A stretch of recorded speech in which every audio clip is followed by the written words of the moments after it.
네, 안녕하세요. 대기업의 이경민입니다. 오늘 농심을 같이 살펴보도록 할 텐데요. 이제 최근에 또 2분기 실적이 조금씩 윤곽이 드러나고 있습니다. 그러면서 이제 경제사들의 윤곽도 같이 나오고 있는데요. 그러면서 비교가 좀 되는 것 같아요. 그래서 가격은 전체적으로 라면 업계가 조금씩 같이 내렸는데, 성과 면에 있어서 농심만 왜 조금씩 주춤을 하고 있는지, 그런 이유에 대해서 살펴보고, 또 앞으로에 대해서 농심이 어떻게 또 방향성을 가게 될지까지 살펴보도록 하겠습니다. 네, 바로 보시면요. 농심이 올해 상반기 매출이 조금 증가는 했지만, 영업이익은 10% 정도 감소를 하게 된 건데요. 그러면서 올해 상반기 라면 3사의 상반기 매출은 늘었습니다. 근데 여기에 여부는 해외 매출의 비중이 추이를 좀 가른 것 같습니다. 그래서 결론부터 좀 말씀을 드리면, 오뚜기도 그렇고, 일단 농심에 있어서는 매출의 원가랑 경영 비용이 조금 늘면서 또 주력 제품 있죠. 신라면이랑 새우깡들이 가격 인하에 영향을 또 미쳤다. 그렇게 되면서 이익률이 조금 낮아졌다라고도, 이익이 좀 떨어졌다라고도 볼 수 있겠습니다. 그러면 오뚜기의 상황은 어떨까요? 오뚜기는 매출과 영업이익이 모두 증가를 했는데요. 라면 말고도 소스나 뭐 다른 것들이 좀 전체적으로 증가를 하면서 실적의 개선에 좀 영향을 미쳤다라고 볼 수 있겠고, 그 다음에 삼양식품 또한 매출이랑 영업이익이 크게 증가를 했습니다. 또 삼양식품은 또 해외 비중이 또 워낙 높다 보니까 그런 부분이 성장의 주요 원인이 됐다라고도 보실 수 있겠습니다. 삼양식품에 대해서 조금 더 말씀을 드리게 되면요. 삼양식품은 전체 매출의 78%가 해외에서 발생한 환율에서 이익을 얻었고요. 또 수익성이 또 높았다고 볼 수 있는데요. 거기에 비해서 또 농심은 38%로 좀 상대적으로 적은 생산 비중이 높아서 또 환율의 혜택이 크게 못 받던 이유도 좀 컸던 거죠.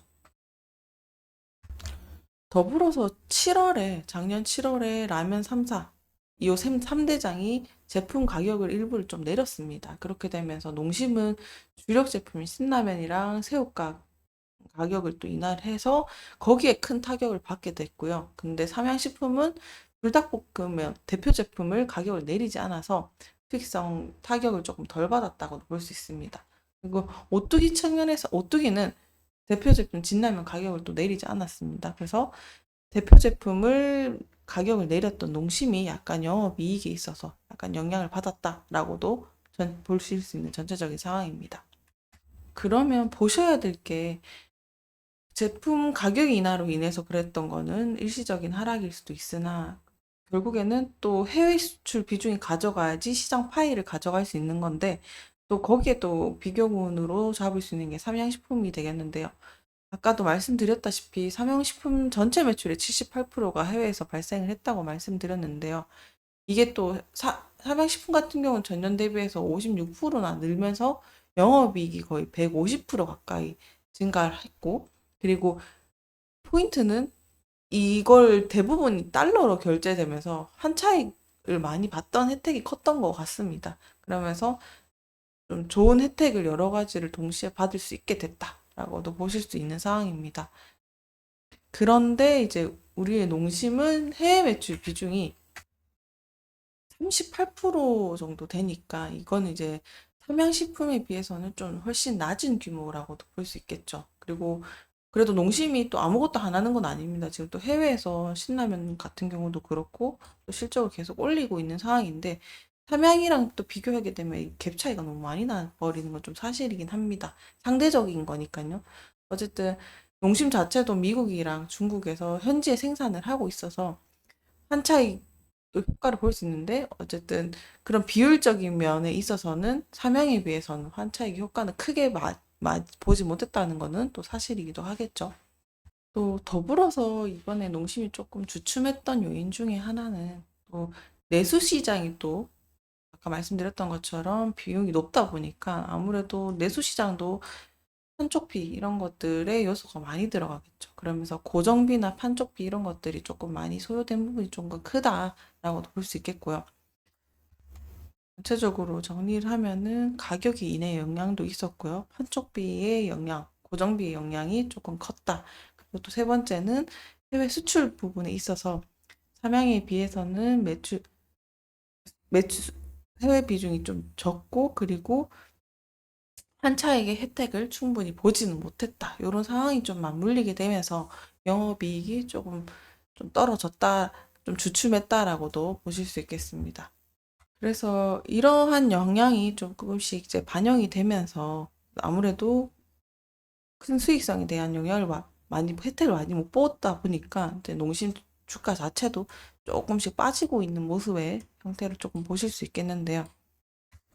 그러면 이 하락세가 계속 가는 것도 위험한 요소니까 그러면은 포인트를 맞춰서 앞으로 농심이 해외 비중이나 수익성 개선의 여지가 있는지를 보셔야 되는데 그래도 지금 이 단기적인 성과는 조금 주춤할 수 있지만 해외 비중을 조금 늘려가고 있는 전체적인 K푸드의 흐름이기 때문에 이런 큰 흐름을 또 거스를 수는 없다고 생각이 듭니다. 이제 항상 말씀드리지만 K푸드 수출이 계속 또 증가를 하고 있고 24년 5월까지만 해도 수출 누적액이 거의 7.6%가 증가를 하면서 5조 4천억에 달하는 규모가 됩니다. 그러면서 이제 라면, 과자, 음료수가 또 주요 수출 품목인데 이 문화랑 트렌드랑 같이 가면서 이 상승의 흐름은 또 거스를 수 없는 거기 때문에 거기에 따라 농심도 가만히 있는 게 아니라 미국 시장을 또 계속 확대를 하고 있죠. 신라면, 시그니처 제품을 바탕으로 해서 시장 점유율을 또 계속 가져가고 있고, 그리고 미국 유통업체 월마트인 아시아 식품에서 또 주류 식품 코너로 또 자리 잡을 정도로 인기가 또 상당히 높습니다. 거기에 따라서 농심도 미국에서 매출을 또 늘리기 위해서 계속 제2공장이랑 이런 것들을 증설 계획을 가지고 있으니까 이런 텍사스나 캘리포니아, 멕시코에서 또 시장 점유율을 가져가려고 하고 있는 상황이라서 해외 부분에 있어서는 2030년까지 연매출 2조 원까지 그래서 현재 3배로 또 성장을 하고 또 미국에서 1위까지 목표로 잡고 있으니까 이 시장 규모에 대해서는 조금 더 좀 비전이 있지 않나라고도 생각이 듭니다.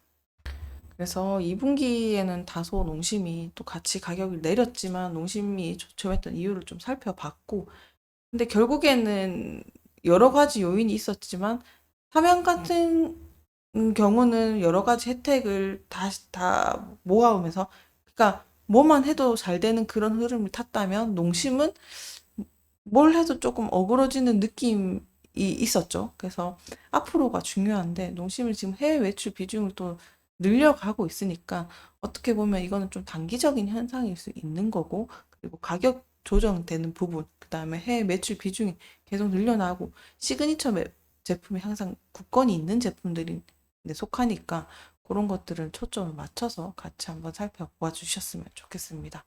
오늘도 시청해 주셔서 감사합니다.